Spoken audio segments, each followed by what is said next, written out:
Alors bonjour Alice, est-ce que tu nous Bonjour. entends? Ah, elle nous entend très bien. Alors elle vient nous parler d'une série qu'elle a terminée récemment, et alors de ce que j'avais compris, elle avait plutôt beaucoup aimé, elle avait même publié une petite critique sur Sens Critique, que vous pouvez Je ne vous retrouver. entends pas. Je Oui, vous entends alors ça plus. c'est assez peu étonnant. J'étais juste en train de dire que tu avais beaucoup aimé la série Hannibal, dont tu vas nous parler tout de suite. Du coup, déjà, j'espère que je vais réussir à être assez compréhensible parce que c'est la première fois que je fais un truc comme ça et ça me stresse un peu. J'ai jamais été très douée pour m'exprimer. Il n'y a pas de Et en plus, problème. là, du coup, le drame et la joie de l'exercice reposent sur le fait que je dois parler d'Hannibal. Et comme disait Louis, je vais pas garder de suspense. Je suis amoureuse de cette série et du coup, je m'apprête à faire une véritable déclaration d'amour. Mais j'ai tellement peur d'oublier des choses, trop en dire, connaissant mon incapacité à avoir du propos mesuré, d'être beaucoup trop enthousiaste et que vous entendiez à trop. Surtout que même si j'ai des liens passionnels et passionnés à cette série, je comprends parfaitement que des gens puissent ne pas accrocher. Et du coup, la série Hannibal s'ouvre sur la rencontre entre Hannibal, alors qu'il est encore psychiatre, et Will Graham, un profiler extrêmement doué travaillant pour le FBI et souffrant d'un trouble aigu de l'empathie lui permettant de se mettre dans la peau de n'importe qui, de ressentir ses émotions et de comprendre son raisonnement. Jack Crawford, le chef de la division des sciences comportementales du FBI, utilise Will Graham afin de résoudre ses enquêtes, mais l'état psychologique de Will pousse Jack Crawford à demander à Hannibal de suivre sa santé mentale. Et du coup, je voulais commencer par parler de la série en la replaçant dans l'ensemble des œuvres qui créent la mythologie d'Hannibal. Personnellement, j'ai vu qu'un film traitant du sujet, Le Silence des agneaux, et j'ai lu aucun livre. Donc je connaissais pas grand-chose à l'histoire en général, je connaissais pas les différents personnages ni ce qui était censé leur arriver. Mais malgré tout, tout était parfaitement clair et limpide pour une débutante comme moi dans la mythologie d'Hannibal. Enfin, au moins pour comprendre qui était qui, les enjeux, un petit peu la base. Parce que pour les relations entre les personnages, c'est un peu plus compliqué, mais je reviendrai dessus un peu après.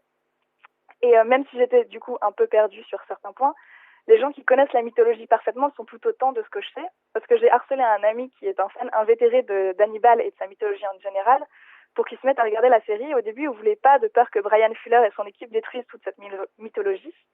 Et finalement, il s'est mis à m'envoyer des millions de messages pour chaque épisode qu'il regardait en expliquant tous les petits détails cachés dans la série, pas vraiment utiles à la compréhension, mais sympas pour les connaisseurs. Et il a aussi passé pas mal de temps à devenir fou à cause de feintes d'écriture permettant de surprendre les connaisseurs sans pour autant dénaturer l'œuvre. Et du coup, de ce que j'ai pu comprendre en discutant avec mon ami et en traînant un peu sur Internet, cette série est une balance plutôt parfaite entre adaptation de l'œuvre et réécriture. Mais comme je disais un peu avant, la série peut être difficile à comprendre au début, parce qu'elle repose entièrement sur le non-dit, sur la complexité des relations humaines et sur l'intelligence analytique et psychologique de chacun des personnages. Et il faut attendre à peu près les 6 premiers épisodes de la saison 1 pour que tout soit vraiment en place et limpide aux yeux du spectateur. Et je comprends que ce soit dur à tenir 6 épisodes, mais déjà, dès le début, les meurtres et l'ambiance sont si fabuleux que moi, ça m'a fait tenir. Et une fois ce cap passé, tout devient vraiment savoureux. Enfin, bon, là, c'était la partie faite pour vous rassurer, pour vous dire que mon jugement n'est pas totalement altéré, que je sais faire preuve d'un peu d'esprit critique sur la série, mais maintenant, je vais attaquer les choses sérieuses. J'aime Hannibal à un point que j'ai du mal à choisir ce que je veux en dire, car je pourrais m'arrêter des heures sur chaque mouvement de lèvres d'Hannibal, sur chaque éclat dans l'œil de Will, sur chaque mouvement de caméra, sur le poids de chaque mot prononcé. J'aime cette série à un point où je pense même pas être capable d'exprimer tout ce que je ressens pour elle. À mes yeux, Hannibal, c'est somptueux. J'ai tellement pleuré, j'ai tellement ri nerveusement, j'ai tellement eu des passages d'hystérie pure, des spasmes incontrôlés devant la beauté et l'intelligence de cette série.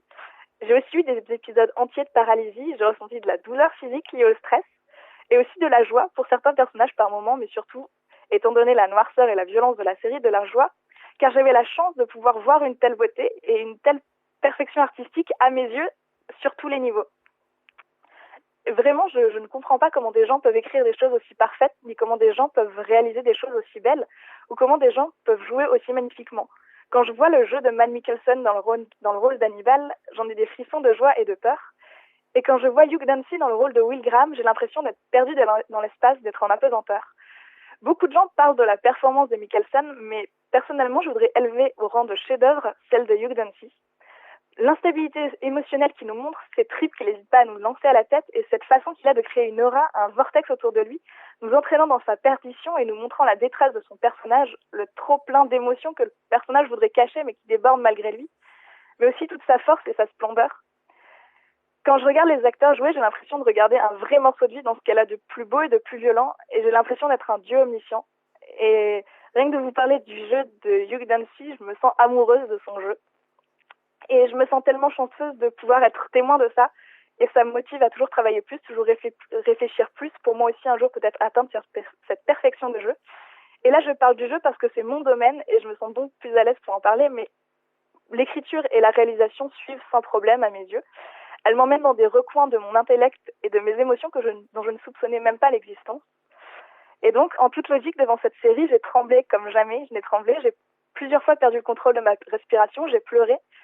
Mais je pense pas être folle ou faible ou je sais pas. C'est juste pour moi la beauté infinie et absolue. C'est la quintessence de l'art à mes yeux. Depuis le tout début et jusqu'à la dernière image, toutes les personnes qui ont travaillé là-dessus sont des gens absolument talentueux.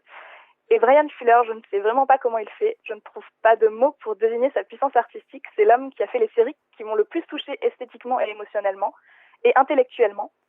Et à mes yeux, Bryan Fuller, c'est l'incarnation de l'art. Je fais rarement dans la demi-mesure. J'ai toujours tendance à exagérer le génie et à être un peu trop enthousiaste sur les trucs que j'aime. Mais là, vraiment, il y a quelque chose qui me dépasse dans la pureté, la puissance et la réalité des émotions que cette série est capable de transmettre.